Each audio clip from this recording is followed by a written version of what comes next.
আসসালামু আলাইকুম প্রিয় বন্ধুরা, আজকে ঈদের চতুর্থ দিন।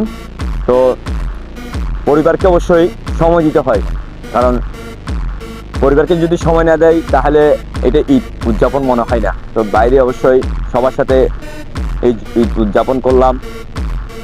তো প্রিয় বন্ধুরা, অবশ্যই আমার ঘর আলোকিত করার জন্য আজকে চলে আসলো আমার এই যে আমার মেয়ে, এটা ছোটটা, তারপরে আমার আসো আম্মু আসো, এটা একটা নাতনি, এটা ঈদ মোবারক, ঈদ মোবারক, ঈদ মোবারক। এইটা হচ্ছে আসলে আমার পরিবার, আমার ভাগ্নিরা আমাকে চলে আসলো অবশ্যই কোথায়, আমার বাসায় আজকে ঈদ ঈদ মোবারক জানানোর জন্য, ঈদে আনন্দ করার জন্য। তো এইটাই হচ্ছে আমার আনন্দ, আর কিছু না। আমার পরিবার আমার পাশে আছে সবসময়।